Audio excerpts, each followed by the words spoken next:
Dans la forêt, le vent souffle. Il y fait froid. Très froid même. Mais le bûcheron n'a pas le choix. Ou plutôt, elle n'a pas le choix, car, oui, en réalité, c'est une bûcheronne. Elle s'est pourtant bien emmitouflée ce matin avant de partir travailler. Un grand et gros manteau fait en laine bien chaude et de coton bien épais qui enserre la taille avec une grande ceinture.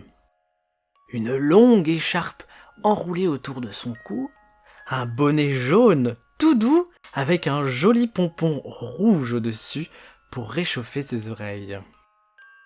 Un pantalon rembourré par-dessus, un autre plus fin. Elle a même mis une paire de collants. La bûcheronne a enfilé une paire de gants de travail en cuir, rembourrés d'un feutre épais. Pour tenir sa hache, c'est plus pratique et ça l'empêche d'avoir les doigts engourdis par le froid. Aujourd'hui, elle est dans la partie de la forêt qu'elle préfère, celle des conifères. Elle doit en effet faire des sapins pour Noël. L'avantage, c'est qu'il n'y a généralement pas besoin de tronçonneuse. Quelques coups de hache suffisent à couper les jeunes sapins.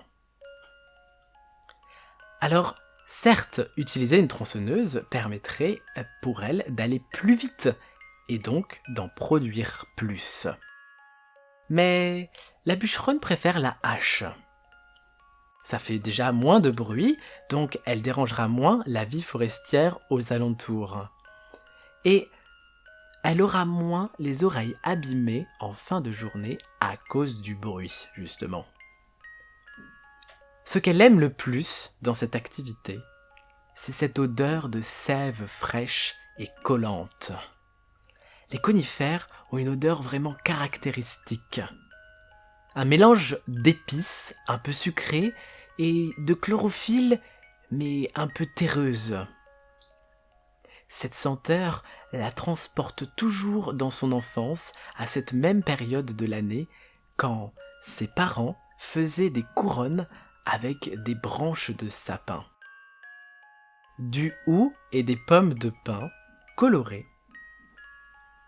Ils en offraient dans tout le voisinage ainsi qu'à leur famille.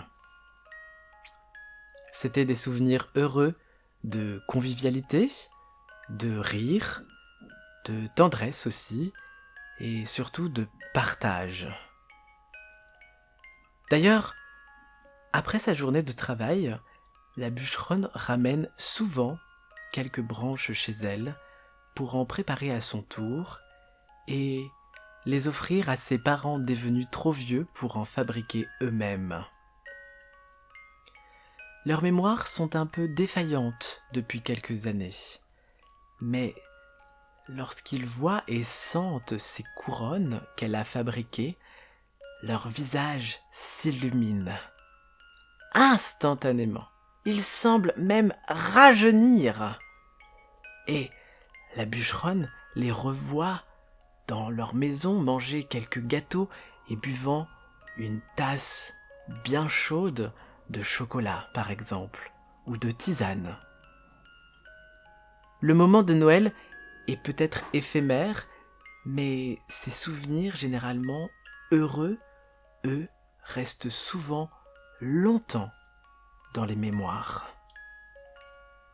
Fin et à demain pour une nouvelle histoire.